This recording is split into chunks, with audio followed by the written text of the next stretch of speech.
Underworld don और आतंकवादी दाऊद इब्राहिम की संपत्तियां फिर से एक बार नीलाम हो रही हैं और इस बार नीलाम होने वाली संपत्तियों में से एक ऐसी संपत्ति भी है जिसके साथ दाऊद का भावनात्मक लगाव रहा है, जहां दाऊद का बचपन बीता। ये संपत्ति है दाऊद की पुश्तैनी हवेली। जी हां, इस हवेली की नीलामी होनी है और दाऊद अपने परिवार के साथ यहीं पर रहता था। यह हवेली महाराष्ट्र के रत्नागिरी जिले के मुमका गांव में है। सफेमा कानून और एनडीपीएस कानून के तहत दाऊद की बहुत सारी संपत्तियों को जब्त कर लिया गया है, जिनमें यह संपत्ति भी है और अब इसकी नीलामी होने वाली है।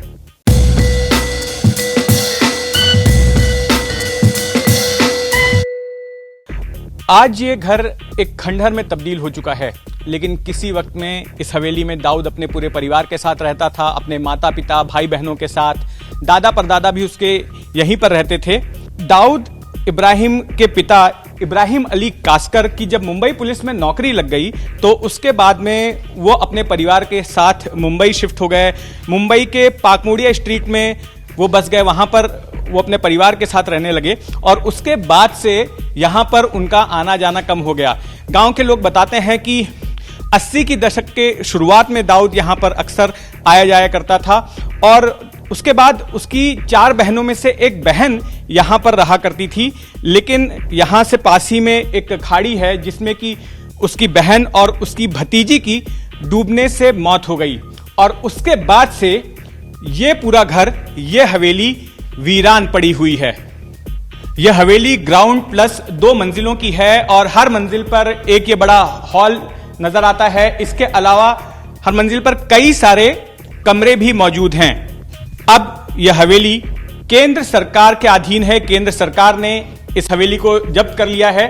स्मगलिंग रोकने के लिए जो कानून बनाया गया था सफेमा, उस कानून के तहत और ड्रग्स का कारोबार रोकने के लिए जो कानून बनाया गया एनडीपीएस एक्ट, उनके तहत दाऊद इब्राहिम और उसके कई सारे साथियों की संपत्तियां जब्त हुई और जो संपत्तियां जब्त हुई हैं अब केंद्र सरकार उनकी नीलामी कर रहा है और उन संपत्तियों में सबसे बड़ी संपत्ति यह हवेली है जिसके साथ की दाऊद इब्राहिम का भावनात्मक लगाव रहा है और जहां दाऊद इब्राहिम का बचपन बीता। हवेली के खंभों और दीवारों पर दरारें आ चुकी हैं।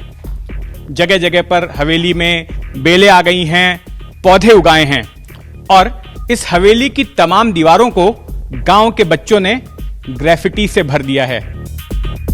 हवेली को देखकर ऐसा लगता ही नहीं कि ये इतने बड़े अंडरवर्ल्ड डॉन दाऊद इब्राहिम का घर है।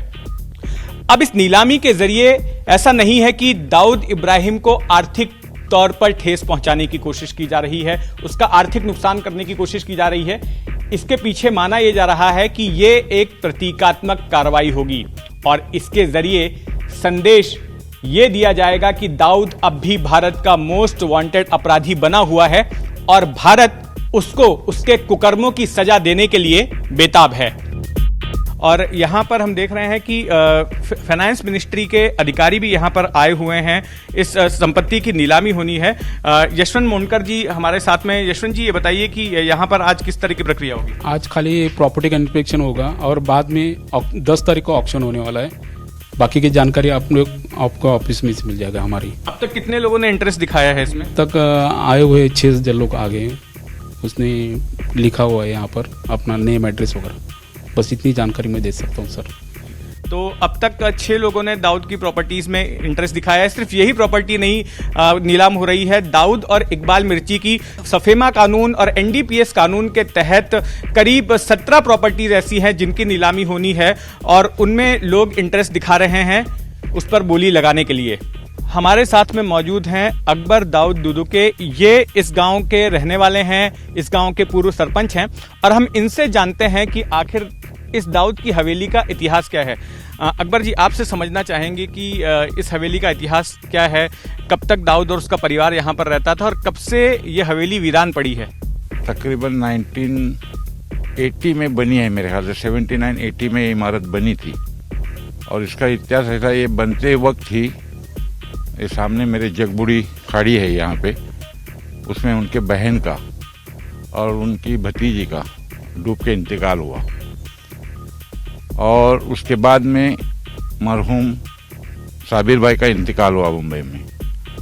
उसके बाद में ये बिल्डिंग से उन लोगों ने वास्ता छोड़ दिए। कभी कभार 2 महीने में, 3 महीने में, 2 दिन के लिए, 4 दिन के लिए वो लोग आते थे। लेकिन मेरे ख्याल से या मेरे अंदाज से 1986 से ये बिल्कुल वीरान पड़ी हुई है। दाऊद यहाँ पर आखिरी बार कब आया था? वो शायद 82-83, उसके बाद नहीं आया यहाँ पे।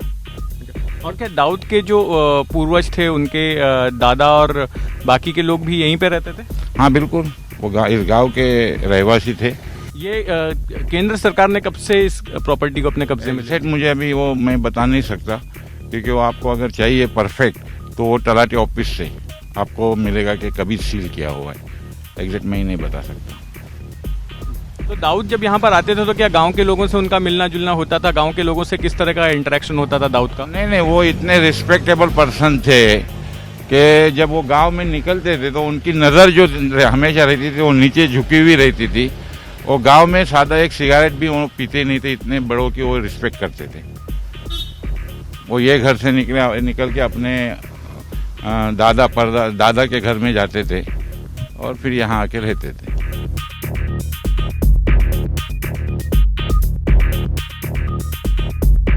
जो लोग नीलामी में दाऊद की संपत्ति पर बोली लगाना चाहते हैं, ऐसे लोग भी अब सामने आने लगे हैं और उनमें से एक नाम है एडवोकेट अजय श्रीवास्तव का। अजय श्रीवास्तव दिल्ली के वकील हैं और इससे पहले भी साल 2001 में ये मुंबई में दाऊद की 2 संपत्तियां खरीद चुके हैं। ये पहले शिवसेना में थे और 1999 में पाकिस्तान का विरोध करने के लिए इन्होंने फिरोज शाह कोटला मैदान की पिच भी खोदी थी। अब फिर एक बार ये दाऊद की संपत्ति का मुआयना करने आए हैं। आपने प्रॉपर्टी का मुआयना कर लिया है, तो क्या कहेंगे? आप को लग रहा है कि इस प्रॉपर्टी पर बोली लगाई जानी चाहिए? देखिए, मुझे लगता है कि एक टेररिस्ट यहाँ पला बड़ा हो और उसके बाद हिंदुस्तान को ख़त्म करने के लिए जिसने कसम ले ली हो, ऐसे की तो जगह ज़रूर लेनी चाहिए। और यही सोच के मैं 2001 में आया था और यही सोच के मैं आज भी यहाँ पर इतनी दूर आया हूँ कि ऐसी प्रॉपर्टी, और ख़ासतौर से ये यहाँ रहा है। आप देखिए, ये तो भूथा महल लग रहा है। लोग बता रहे हैं यहाँ तो सांप पलते हैं, यहाँ तो अब कोई नहीं है, भारत सरकार का कब्जा है। दाऊद इब्राहिम तो शायद 83 के बाद यहाँ रहा नहीं है, ऐसा पता लगा है। तो मुझे लगता है कि ये तो मुझे ज़रूर लेनी चाहिए, और अगर मिल गई तो मैं ज़रूर लूँगा। तो आप एक संदेश देने के लिए इस जगह को खरीदने वाले हैं। मान लीजिए कि ये नीलामी आप जीत जाते हैं, ये प्रॉपर्टी आपके कब्जे में आ जाती है, तो आप इसका क्या करेंगे? देखिए, अभी तो वैसे मैंने ऐसा सोचा नहीं, लेकिन मुझे ये जगह इतनी अच्छी लगी है।